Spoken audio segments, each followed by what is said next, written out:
Hello, welcome to yet another video on SRID Cloud. In this video, I want to talk about certificates in Kubernetes. Refer to my earlier videos on cryptography, particularly the public key and private key cryptography, for more understanding of the principles used in this video. So let's get started. So what we are going to look in this video is an overview of the public key, private key cryptography, a summary of what I presented in the other videos. And then we are going to look at the various components of the Kubernetes environment. And each of these components are going to act like either server or client for communication between them. And certificates will be used. And we're going to see how these certificates are generated, where are they stored, and how they are consumed. And we will also see some examples on how to open one such certificate and then look inside that certificate.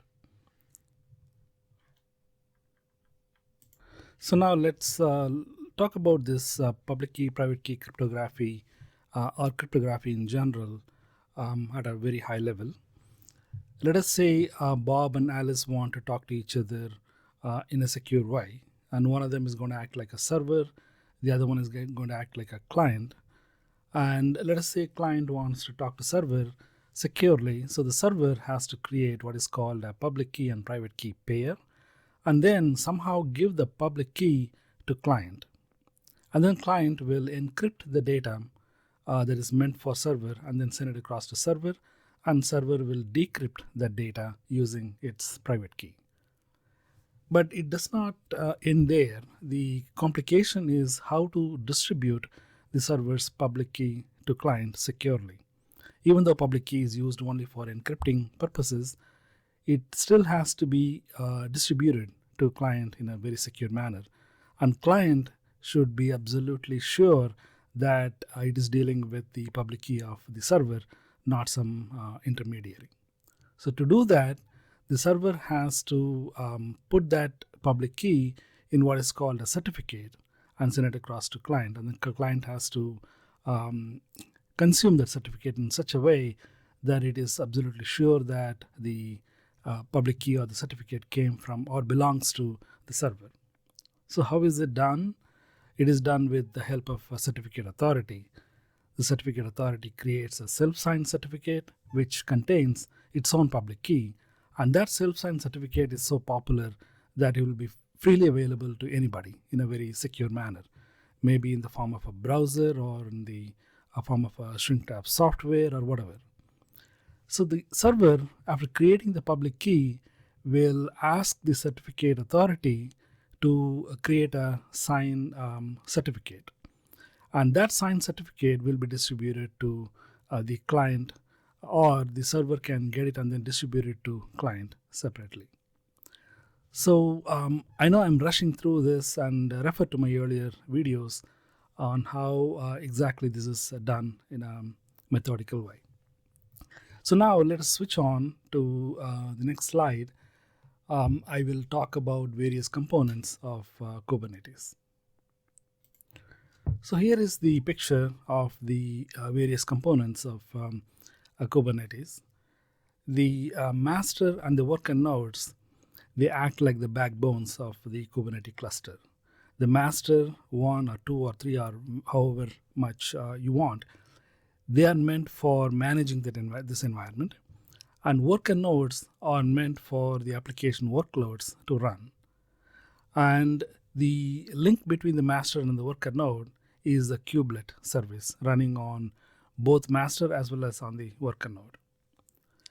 And the Kube API server sits right in the middle, and it acts like a gateway for the entire clustering concept here.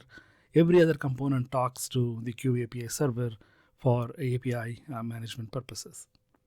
And Kube API server also talks to HCD component, and everything in this Kubernetes is maintained in key value pairs in the HCD service. HCD is a very popular key value management software. And the Kube Cuttle, which is sitting like outside of the cluster, it can be used to communicate to the master node, particularly to the Kube API server, to get things done, like install an API, install a pod, or start a pod, or stop a pod, whatever you want to do through the Kube API server. And the Kube controller manager that acts like a controller of the entire orchestration, and the Kube scheduler is the one that maintains the schedulability of this environment. So, for example, there's a pod that needs to be deployed on multiple worker nodes. If one of the worker node goes down, it will automatically trigger the movement of the application workload to the other worker nodes and things like that. And Kube proxy is another component inside Kubernetes that is used for access into the cluster. The master and worker nodes will all be in a private network, but if you want to communicate to the worker node or the pod inside the worker node, you have to go through the Kube proxy. So these are the components of the Kubernetes cluster, and each and every one of them talk to each other with help of certificates. So now we are going to see where these certificates are, what they are, and how they communicate with each other. And there is a certificate authority for the entire cluster. In some cases, there can be more than one certificate authority. For example, each and every HCD service in this cluster can have their own certificate authority. But let us not go into those complicated scenarios. At a very high level, there is one certificate authority for the entire Kubernetes cluster, and every one of them, every component inside the Kubernetes use the certificate authority for signing purposes.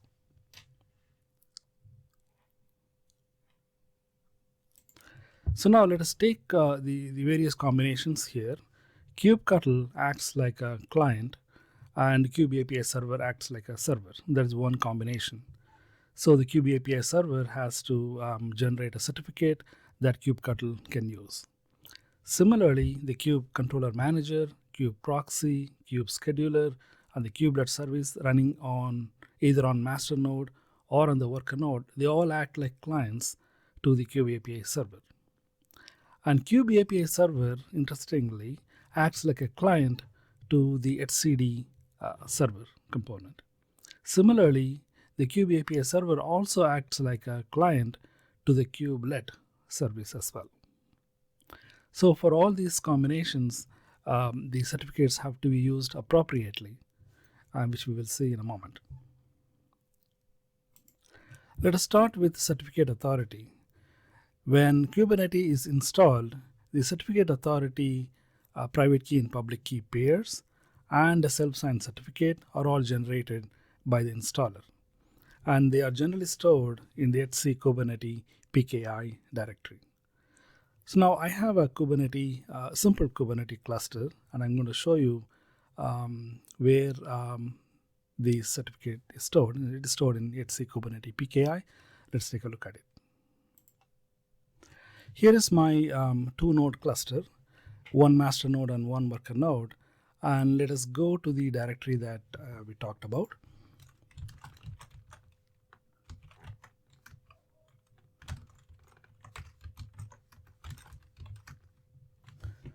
And if you look at the CA, these are the two files I talked about. Let me cat them so you can get an idea of how these certificates and private key look like. So here is the private key.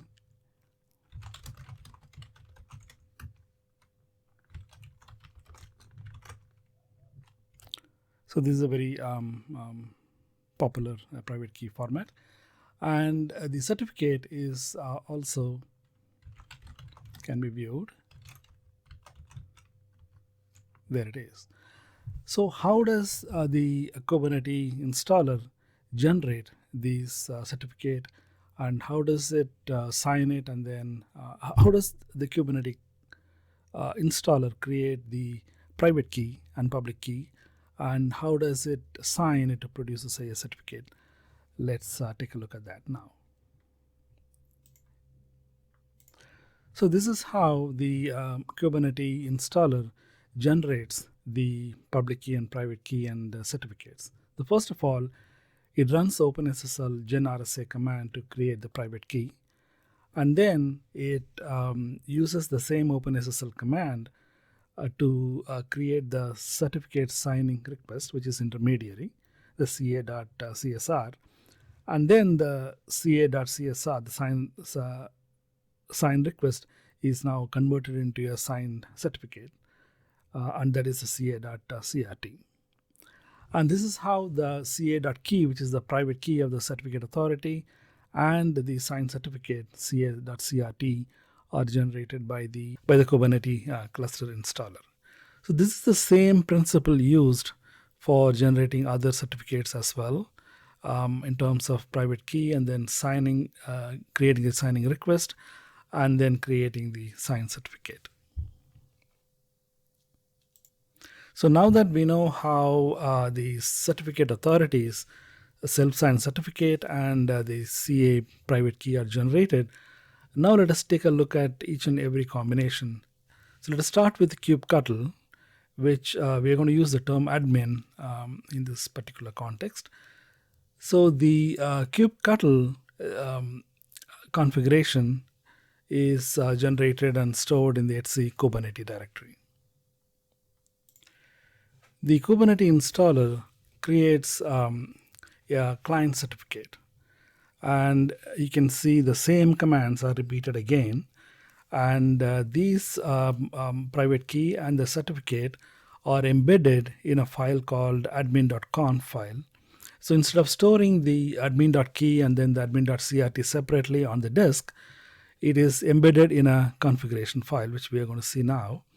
But this is not the technique used for the certificate authority. The certificate authority's private key and its self-signed certificates were stored directly on the disk. That is a design decision taken for the Kubernetes product.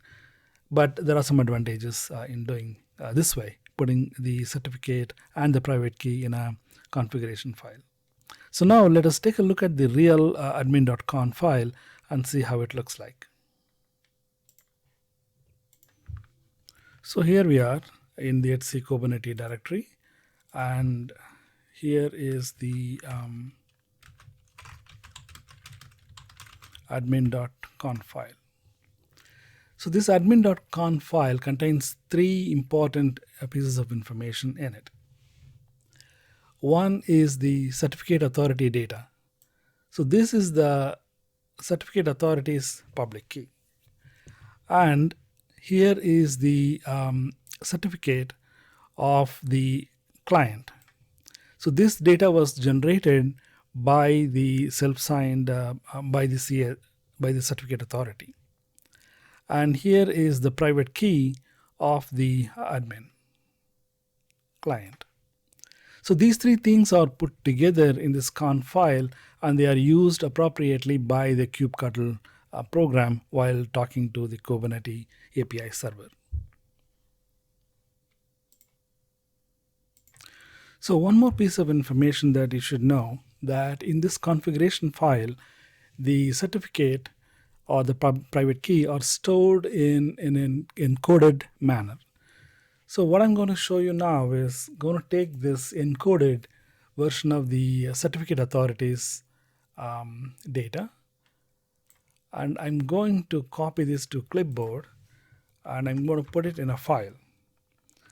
And then I'm going to use the decoder utility to decode it. So let's see how that can be done.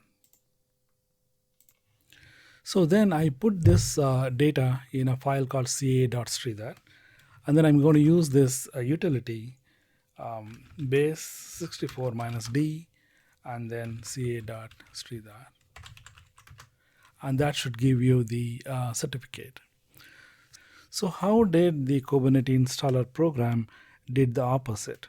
How did it take a certificate and then encoded it and put it in the admin.conf file? So it is done with the same base64 tool again. So here is the certificate that we just encoded and saw the same thing. So now this can be converted into encoded format with the same base 64 command. So base 64 and then C. So it generated this encoded data, and this is the data that goes into the configuration file. So this is the technique used for encoding or decoding the data, certificate data, in a configuration file. So where exactly is the certificate used? As we mentioned earlier, the certificate data is stored in the configuration file, the admin.conf, in the etc kubectl in etc Kubernetes directory. And the kubectl has been designed in such a way to read this configuration file and then use it to communicate to the kube API server. Or otherwise, if you want to use the if you want to bypass the kubectl and want to talk to kube API server directly, then use the curl command, as I mentioned here. Use the port number 6443 on the kube API server, and use the dash key admin.key as the private key parameter, and then the certificate, the admin.crt, and then the signed certificate ca.crt. So this command will list all the pods running on the Kubernetes API server. So this is how you can use the certificate details outside of kubectl, or if you want to use kubectl, then put this information in a configuration file, admin.conf, and then use the kubectl command. The Kubernetes installer will do the second for you, that is preparing this admin.conf file. So now let us talk about the other components, the kube API server. The kube API server, which we just mentioned, acts both like a server and the client. It acts like a server for kubectl, kubelet, kube controller manager, kube proxy, and kube scheduler. But it also acts like a client to etcd and then the kubelet service as well. So two different sets of certificates are generated by the Kubernetes installer program, and they are all stored in the etc Kubernetes PKI directory, and I have listed the server and the client certificate files and also their corresponding private keys.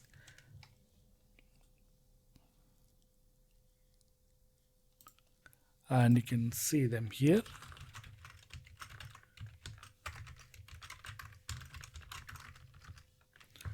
So all these files are maintained separately on the hard disk directly, on the storage directly. And the kube API server does not use the configuration file concept. There's a design decision taken to manage this effectively by the Kubernetes developers. So here is how the kube API servers certificates and private keys are generated. Once again, this is nothing new, which we have already seen in the earlier slides. So now over to the etcd component. So the etcd component has its own private key and certificate, and they are all stored in the etc Kubernetes PKI etcd directory.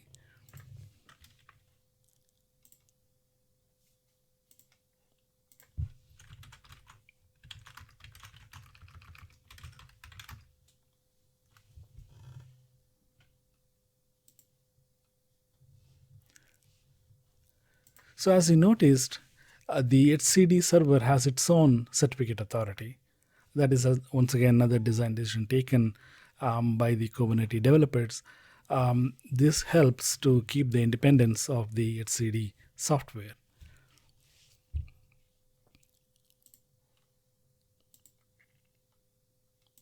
And similarly, this is how the etcd key and certificates are generated. Nothing new here, the same thing. So now the next component is the kubelet service. There is a kubelet service running on both master and worker nodes. And for the kubelet service to be accessible, a separate certificate is generated. Notice that the kubelet service can act like a server as well as act like a client to the Kube API server. So a pair of certificates are generated, and they are stored under the warlib kubelet pki directory.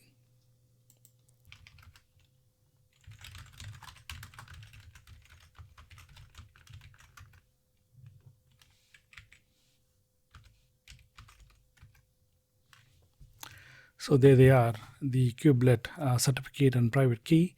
They're all stored in this directory, warlib kubelet pki. And this is how the kubelet servers or the client certificates are generated. Nothing new here, the same thing. And just like the admin user of kubelet, the admin user of the kubectl, for kubelet also the certificate details are maintained in a configuration file, and that is under etc kubernetes kubelet.conf file. Let us take a look at that file.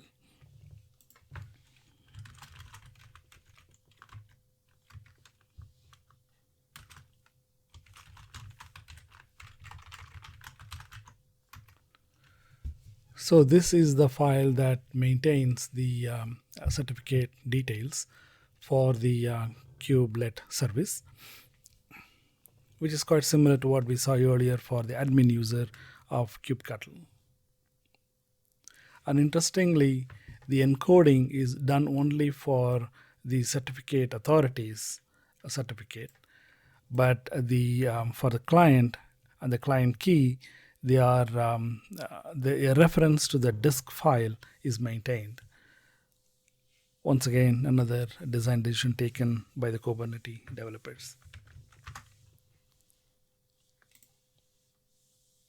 Now moving on to the kube control manager. The certificate details are stored in a configuration file under etc Kubernetes directory,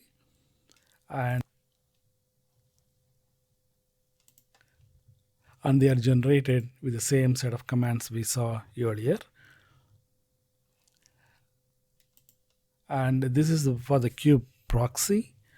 The proxy certificate and client information, the certificate details, are all stored under etc Kubernetes pki directory, and they are generated in the same way as we saw earlier. And for the kube scheduler also, the certificate details are stored in a scheduler.configuration file under etc Kubernetes directory, and they are generated the same way as before. So now this is how all the certificates are generated and then stored.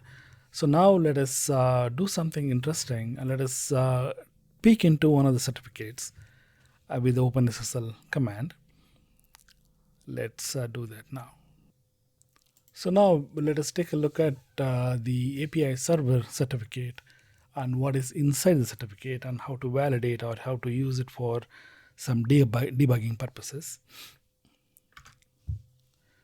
So if I run this command, OpenSSL x509, and then provide the API certificate, API server certificate as a parameter, and try to print it, the certificate details are all stored here. And refer to my earlier videos on this topic as well.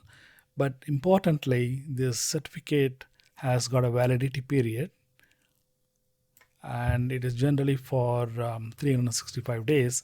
So while working on Kubernetes or any other Kubernetes related products, if you encounter a problem with certificates, let us say, for example, certificate expired, or a particular component is not talking to the other component for some reason, the first thing you can do is identify its certificate and then try to use this command OpenSSL x509 and then -in the certificate name and then text and no out as other parameters. You can figure out maybe the certificate has expired, or maybe that is the reason why the components are not talking to each other. So like that, you can probably solve some of the problems by simply looking into the certificates.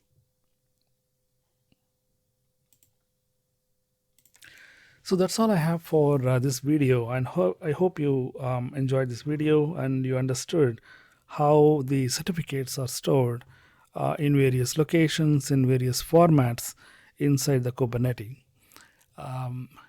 The same concept should extend to any other Kubernetes product like OpenShift. All these concepts are universal, and maybe OpenShift added some other bells and whistles.